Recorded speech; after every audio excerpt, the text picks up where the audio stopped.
I've learned that the best founders are always selling. Welcome to the GTM Vault podcast, hosted by Koleta. We uncover the strategies, the pivots, and the breakthroughs, turning startups into giants. Let's crack, open the vault, and find out how. Welcome to the GTM Vault podcast, where top founders and operators reveal the playbooks behind today's fastest growing companies. I'm your host, Koleta, and in this episode, we're exposing how one founder is about to turn the LinkedIn sales tools industry on its head. Our guest is Zayd Ali, founder and CEO of Valley, an AI-powered outbound engine that's flipping the script on LinkedIn automation and sales engagement. With two prior exits, scaling teams across the globe, and now building Valley with backing from General Catalyst, Jason Calacanis, and top sales leader, Zayd is on a mission to redefine outbound sales. Valley has already generated $128 million in pipeline for companies like Front, Cardlytics, and 70 plus startups backed by Sequoia, Andreessen Horowitz, and more. But here's what's crazy. Zayd is considering giving Valley's core features away for free to undercut the entire LinkedIn tool space. Is this a bold growth play or a death sentence for competitors? Today we'll unpack why this is the perfect moment to disrupt LinkedIn sales tools, how Valley monetizes what others can't replicate, whether this forces competitors to innovate or just fade out, the future of AI-powered outbound, and why 60% reply rates are just the start. If you're in sales growth or just love a good disruption story, you don't want to miss this one. Let's dive in. Why is now the perfect time to disrupt the LinkedIn tool space, and how does Valley's approach differ from existing solutions? Yeah, 100%. First off, man, stoked to be here.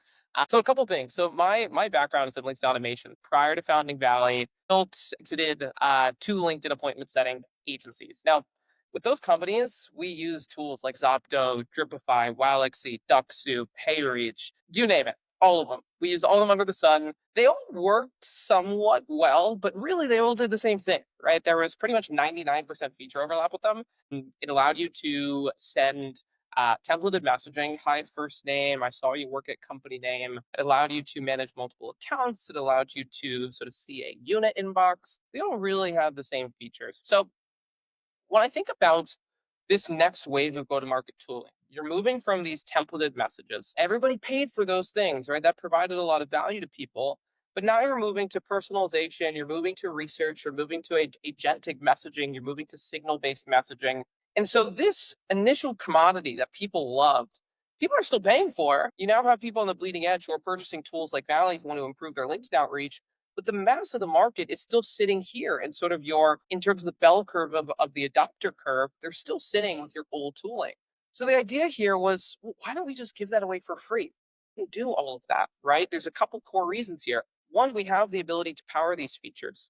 Two, people are still paying boatloads of money to get access to them. And three, if we can get them into our ecosystem and have the ability to upsell them or cross-sell them, or even give them a free trial of what Valley can do when it comes to the research, personalization, and the increase in acceptance rates, response rates, and pipeline generated as a function of that, it could be a fantastic lead generator for us. So all of these different sort of headwinds are combining to say, look, this actually could be a really interesting growth avenue for us. The core value that we offer is here. Most people are still using templated messaging, but seeing atrophying results.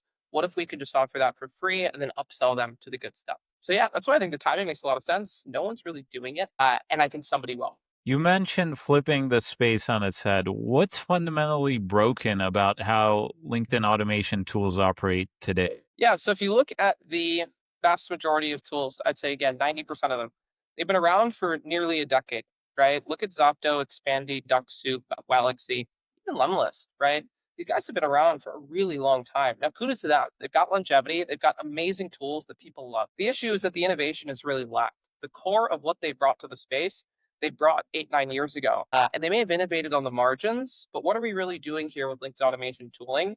We're generating a template, we're sending that out at scale, and we're trying not to get your account restricted, right? Those three things haven't changed for those companies. And so when I think about Valley, I can go and do what you're doing for free, and use that as a mechanism to get people into what really matters, right? Which is this next generation of technology that is signal based. It's about sending fewer messages. It's how do we improve conversions, which none of these other tools have really spent any time focusing on. That makes a lot of sense. I want to dive a little deeper on the monetization strategy that you're suggesting by giving away core LinkedIn automation features for free. How do you monetize when others can't replicate your model? Yeah, 100%. So, um, when I think about this, right, you can even think of like, I don't know, two circles. You've got your old guard of linked automation tools. Their core features are what we were just talking about, right? Templated messaging, sending that at scale, keeping your account safe, and then maybe some administrative and sort of agency features to do multiple account management.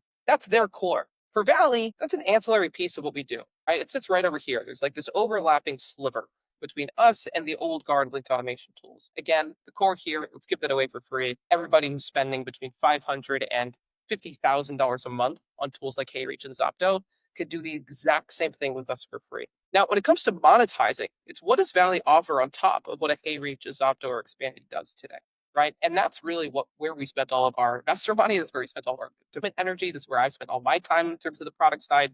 And number one is going to be intent. So Valley, unlike these other tools, is able to identify your highest intent leads. We can identify prospects on your website. We can score them. We're about to launch this social signal suite as well. Number two is going to be prospecting. Right? A lot of these tools don't have the ability to help you prospect, help you build your lists, and help you find the right leads. Valley has the ability to do that, both in terms of helping you leverage Sales Navigator in the most effective way possible, but also in terms of building signal-based lists. And we spent a lot of time there. Three is going to be research, right? And all these prospects that people bring into Valley or Valley finds itself, Valley is performing research across 50 different data points to understand who is the prospect, what's going on at their company, and what's going on at their industry, to ultimately craft a hyper-personal and hyper-relevant sales message that can be sent out on autopilot. So those are the core three pieces that we offer that these other tools don't. And that's ultimately where all the value accrues, right? If you want to think about what's leading to Valley generating a 60% acceptance rate and a 60% response rate on connection requests or a 20% reply rate on emails, it's those three things. It's the right prospects, it's the right research, and it's the right message that comes out in your voice. That's what people should be paying for. They shouldn't be paying for the tooling to just blast out templated messages. So yeah, that's where we're monetizing. That's what I think it makes a lot of sense. That's where the value is. Do you see that evolving into a long-term moat? So I think that there are a couple of moats that exist today, far fewer than ever existed in the past. Number one is network effects. I think you can build network effects into your product. It's an long-term durable moat. You think Uber, Airbnb, Instagram. There's a reason why you haven't seen a new social network pop up in like a decade. Number two is going to be brand. I think brand has become much more important. And when I say brand, it's really an umbrella term for community. It's an umbrella term for obviously the emotions that the brand makes, sort of evokes in you, but also mind share, right? And so what I think that this does for Valley is it absolutely cements us in terms of mind share and brand when it comes to being a premium LinkedIn option, right? Or being really the LinkedIn automation company. We started out going and building an AI SDR. We realized what we're fantastic at is LinkedIn when it comes to LinkedIn messaging, when it comes to how to operate within LinkedIn's rules, regulations, and make sure that accounts are safe. Nobody could really play with us on that field. So now we want to go really deep there. And we will become the de facto LinkedIn automation tool for people across the gamut who want to do things like very basic, let's call it level one of LinkedIn messaging, which is just setting up connection requests, but also people who want really complex workflows when it comes to identifying signal-based prospects, scoring them, routing them based on campaign, creating multiple different research agents, X, Y, and Z, managing 20 different accounts. We want to be known as the LinkedIn de facto tool. And this free distribution strategy is a way that we think we can really cement that. I think that makes a lot of sense. In this past, I want to say 12 months, I've noticed LinkedIn becoming increasingly the number one founder-led outbound channel, especially with email open rates declining. Talk to me a little bit about how your approach differs from traditional automation, and why do you think prospects think it's more human? So a couple pieces there. So number one, why does our approach differ from traditional automation? Every message is unique, right? When it comes to outbound messaging, there are a couple things that need to be true. One, I think of relevance, right? There are AI personalized tools out there that'll say, hey, Rick, I saw you're based in New York. Have you ever been to Blue Bottle Coffee? By the way, come join my CISO webinar where we're talking to chief security information officers. It's like, cool, it's personal, but it's highly irrelevant. So when I think about relevance, you need to be able to tie the narrative together of why you're reaching out to this specific person. Why you versus the person next door? And a good litmus test here is if your message is relevant to the person that you're sending it to, de facto it should be irrelevant to the other 8.5 billion people on the planet. And I can show you some examples of value messaging. We do this incredibly well. And number two is going to be the fact that it's hyper personal. So personalization in the sense of how can we make Rick feel like this message could only have been drafted for him? He's the only possible recipient. There were no tokenized variables. Hi, first name, I saw you with your company name. It has to feel very one-to-one. And our messaging makes it very clear that we invested time into you. And when a prospect feels like you've invested time into them, they'll return the favor and invest time back into you. So all of those things are sort of core tenets about how Valley has gone about message generation. It's a very expensive process for us, but we do have the best AI messaging in the game. So the last piece I'll mention is that we've spent a lot of time thinking about how can we make an AI output sound like the human it's designed to represent, right? And so if you think about the way that I'm speaking right now, just the way that you're speaking versus the way that Max, my engineer in the other room, speaks, everybody has a unique fingerprint around the colloquialisms they use, the words, phrases, slang, punctuation preferences, stylistic differences. And what I found that a lot of the AI-based solutions have done is they tried to box those into casual, formal, rap, funny, in how you want your output to sound. We said that doesn't make any sense, right? This thing needs to be hyper malleable and hyper customizable. And so when you onboard to Valley, one of the first things that you do is you give Valley your writing style. Upload examples of things that you've written in the past. Give Valley specific do's and don'ts. Imagine taking a sticky note out and jotting down notes on how you write and handing that to your newly hired BDR. That's what you're doing with Valley in our writing style section. So all of those key nuances, Valley is able to understand, internalize, and then deploy when it comes to crafting messaging, which ultimately leads to messaging that is indistinguishable from what the human themselves would write. And I haven't seen anybody else in the AI space really focus on this piece of the output engine. And I think it's something that we do uniquely well. I really like that. And talk to me about the intent signals. How do you prioritize which signals matter most for conversion? So right now what we have is website visitor intent. So what we're doing is we're tracking who's going to the site, obviously on the person level, where are they going on the site? And then we have an automatic event, which will basically go and discover as much information as we can about the prospect. And then based on the ICP that I've defined inside of Valley, Valley will score those people, right? So I have something set up where anybody scored above a 70 who views my pricing page is immediately getting a personalized message from me. I don't need to think twice about it. Conversions there are fantastic. The second piece that we're launching quite soon and we're running right now internally is scraping people who've engaged with competitors' posts. So people who've engaged with HeyReach or Expandy. Right now, I'm running a 55% reply rate on that campaign. And that signal has performed very well. Obviously, take the list of people who engaged with the post, bring them into Valley. Valley is then going to score them, and then it's going to route, let's say, people who are above a 70 to a campaign and start to message them. And the score is predicated on your ICP. So people who are in this location at these size companies with this job title, X, Y, or Z. So those are the two signals that we've deployed internally. There are going to be a couple others that we're shipping. So prospecting for people who are currently hiring for certain roles. Champion tracking is also coming very soon. That's sort of useful for larger scale companies, people who've used your product in a prior role. Obviously, if they liked it, they're going to be a great prospect for you.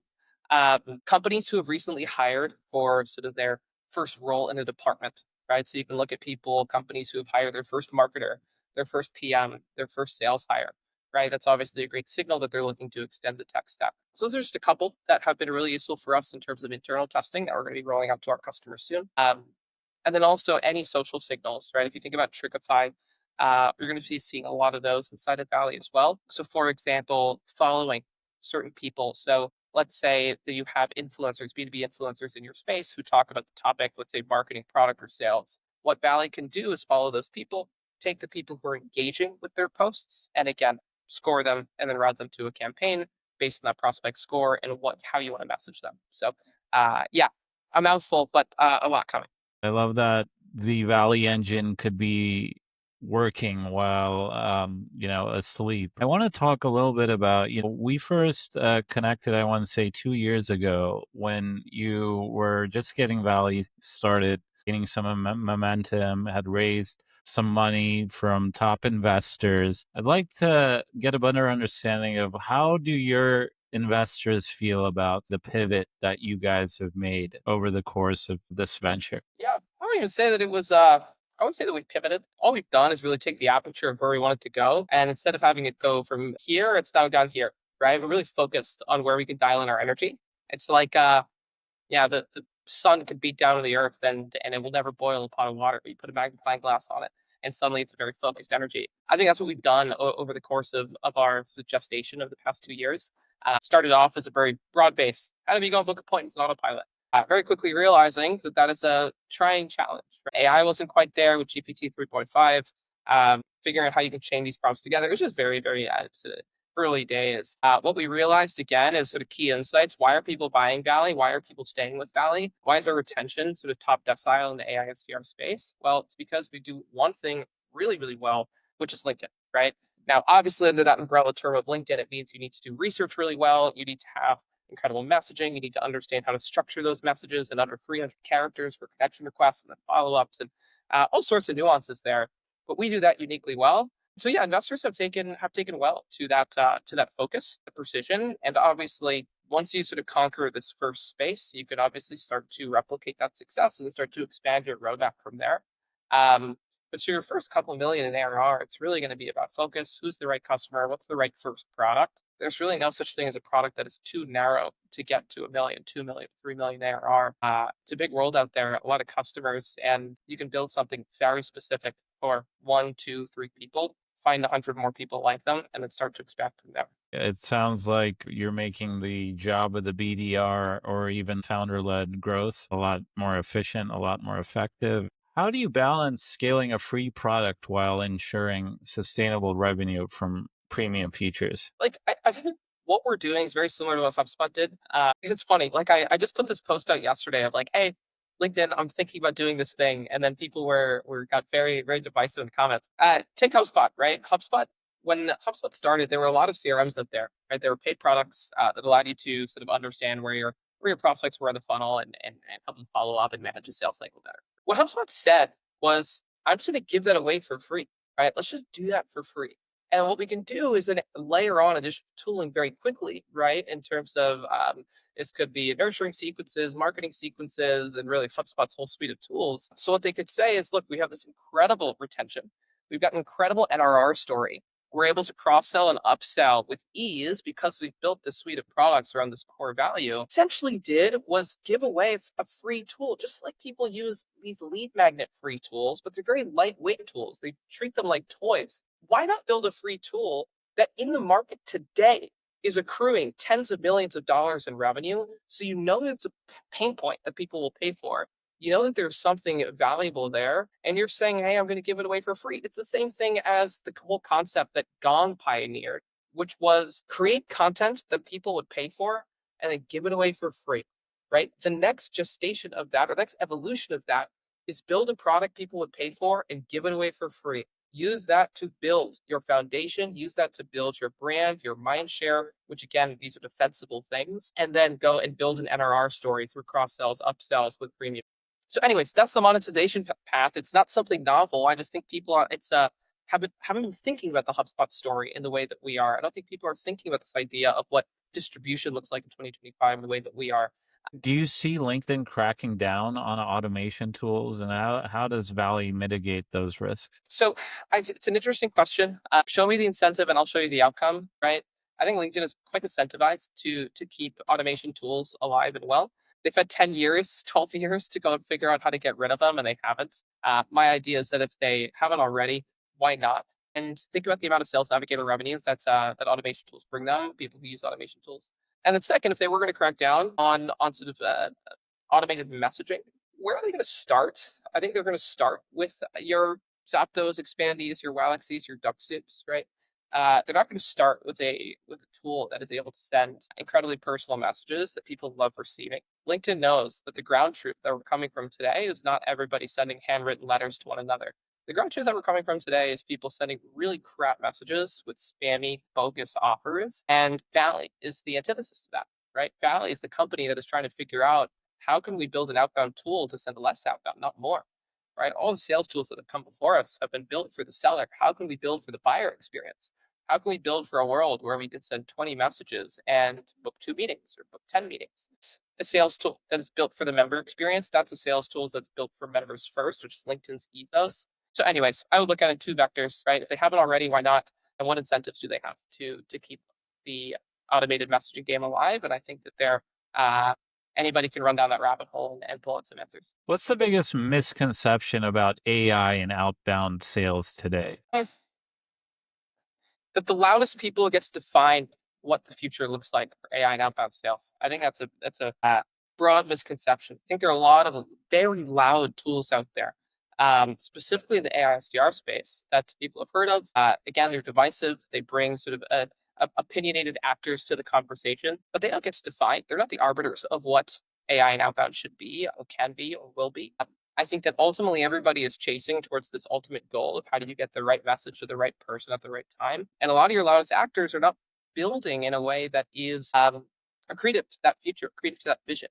And so I think that is a large misconception that AI SDRs get to be defined by the loudest, AI and outbound get to be defined by the loudest. We should really be focusing on who's being thoughtful about how to build for a future where the right message is the right person at the right time, and you can create this symbiotic relationship between buyers and sellers. You can create harmony between these 2 people, and ultimately, once and for all, end the whole sales spam bullshit that we've been seeing for, yeah, 15, 20 years. Where do you see the future of outbound in 3 to 5 years? Absolutely signal based. We're putting all of our chips on signals. It's never been easier to scrape data. It's never been easier to watch for a signal or even to find a signal, right? I was talking to a buddy of mine the other day, and he was saying, dude, I wish that there was a tool that could look at my closed won customers for the past year and go look at what those people were doing 3 to 6 months prior to purchasing my product and go find like the random niche signal where there may be some statistical significance between this customer, this customer, this customer, but what precipitated prior to them purchasing my software. And that's fully doable, right? The next 3 to 5 years, you can absolutely do that. Signals won't be static like they are today, like, hey, scrape this post or who visited my website. It's going to be hyper malleable based on each individual company. Each company will have their own signals that tell you that somebody's ready to buy. And companies like Valley will be able to identify what those signals are, identify the patterns between their closed won customers, and go hunt for those moving forward. So that's number one. It's absolutely going to be a signal-based sort of future. It's similar to how AI went through its V1 in, I don't know, like 2012, and then went through like a real sort of revolution in 2021, 2022, 2023. I think signal and intent-based selling did the same thing. You first saw like the emergence of signal and intent-based selling in 2016 to 2018 with 6sense. I think now it's really going to take its full form, similar to like what ChatGPT did for AI. I think that's going to happen with signals as well. So, anyways, that's what I think the next 3 to 5 years looks like. It's hyper customized signals based on each company's sort of unique fingerprint and unique customer base. And companies like Valley will find them and be able to get messages out to them at the perfect time. You built and scaled teams before. What's the biggest operational challenge in outbound that most founders underestimate? Managing the lead flow is very, very difficult as you start to scale. Knowing when to follow up with people. Once you send a calendar link, do they actually book? If you quote times, like you got to set a reminder to make sure that you're following up, or you can do that inside of Valley. But I would say managing sort of the conversation after you get the reply. A lot of people are focused on getting the replies, but once you actually get that dialed in, there is a whole other world of headaches that you need to figure out. And then just generally in company building, getting everybody rowing in the same direction. So obviously it's very difficult at 5 people. I'm expecting it will be very difficult at 500, but it's definitely difficult right now where we are at like 15, 20. Context is everything. It's very difficult to get everybody operating with the same context and ultimately sort of understanding to self-prioritize and get grow in the same direction. If you could go back and change one decision in your entrepreneurial journey, what would it be? Well, that's a good question.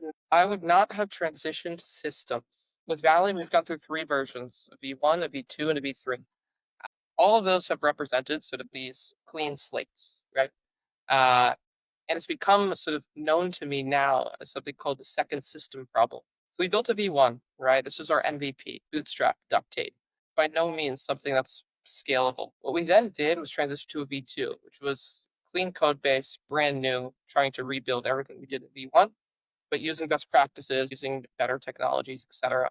It was a complete shit show. Absolutely the wrong, the wrong course. It caused an unbelievable amount of bugs, an unbelievable amount of churn. People couldn't use the product. It was just, it was horrific. And then, funny enough, I made the same mistake when we went from V2 to V. Yeah, those are just that's going to be the biggest decision that I would never make again. Is like once you started with the V1, just keep building on it. It will always, even if it seems like it may be buggy, it's always going to be better than trying to build a second system and scaling from there. Any insights you can share about raising $3.2 million from top investors to aspiring entrepreneurs looking to make their way? Yeah, for sure. Two things. First thing is just like stop spending so much time like focusing on the fundraising strategy and creating a pretty deck and doing this and building FOMO. Just like build a fucking good company. That's it. Like just build a good company. The money follows. Go find a way to get some early revenue. Go find a way to talk to customers. Go find a way to sign some LOIs. That's all. It's like if I look back at our fundraising journey, like I tried all these different strategies, fucking Loom videos and this cold email template and uh, banging it, like going and visiting VCs in person without a meeting, and like all this other stuff. And I'm sure some of it helped in the margins, right? And I got more confident as I went through all these exercises. But ultimately, like all of our money came from like meeting 131, 36. And obviously that's coalesced really well with when revenue was highest, right? Because we had this much more time to build. And I could say in my deck, right, it's a very basic deck. I didn't spend much time on it. They could just see April 2023 revenue was X. And then by July, it was Y. And like that's ultimately when we closed our funding rounds. Like number one is just build a good company. Number two is investors obviously want to have a very clear narrative around how you're going to win today, but also how you're going to be $100 billion company. You need to figure out how to straddle that line very well. Focus on the 100 billion. People will think that you're pie in the sky. You don't understand how to operationalize your vision today. You focus on what can be today and sort of that first lily pad that you want to win. And people will say, it doesn't think big enough. Vision's too small. Market's too small. I'm not convinced. You need to bounce and straddle the line between what is and what can be, what is and what can be, what is and what can be. And then always remember, people make emotional decisions and like to think that they're logical. So as you're weaving your story together, focus on evoking these large emotions of how this is going to be $1 billion company in your investor's mind, but then tie it back to some kernel of truth that can be an early proof point about how that vision can be a reality. Focus on whatever proof points you have today, trying to tie them to some larger data point in the future. Hey, Valley has sent these 50 messages so far for this customer. We've already figured out that these words and phrases work really well. Imagine compounding that across a billion messages, across hundreds of thousands of customers to really dial in what works for each individual fingerprinted company. And what I just did there was took the fact that Valley sent 50 messages out for a customer, which was nothing, which is a story that I use. So imagine extrapolating this across a billion, right? Valley went from a 10% acceptance rate to a 20% acceptance rate.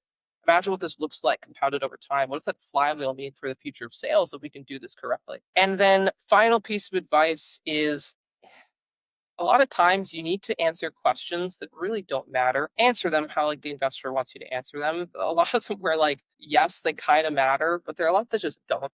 And there was a really good, I can't remember this company name now.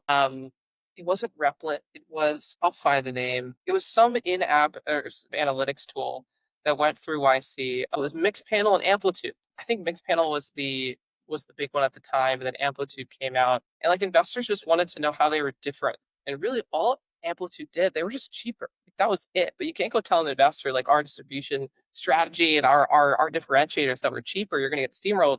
So they like made up a bunch of bullshit about how they had this cooler database architecture and whatever. They had conviction of the fact that being cheaper was actually a really unique insight because they could do 1, 2, 3, 4, 5. They could give away a bunch of the tool for free, and then they could they could get defensibility and stickiness. And as those companies grew, they would compound revenue over time, whatever. They knew that that was great. Investors wouldn't believe it because investors are surface level. They don't have the context. They're often just trying to figure out how does this fit this very structured business model that I have in my mind about what makes a sound investment. And so the founders at Amplitude like gave some bullshit rigmarole reason about how their tech was like their database architecture was 99% more effective and X, Y, and Z. Ultimately, they got the funding and like their first initial thesis proved to be right, which is that being cheaper was actually a massive advantage.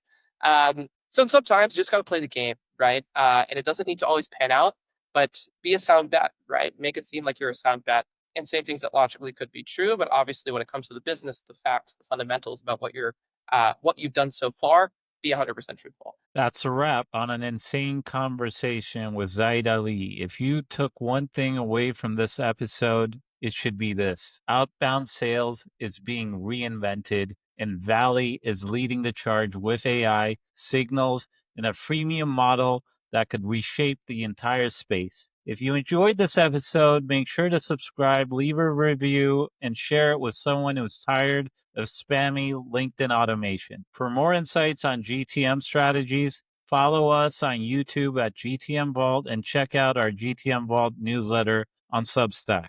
If you're ready to supercharge your outbound, go check out Valley at joinvalley.co. Until next time, keep selling, keep scaling, and remember, the best GTM strategies don't just follow the rules, they rewrite them. See you in the next episode. Zayd, thanks so much for coming. Thank you. Appreciate it. Tech founders and VCs, careers, lessons, GTM.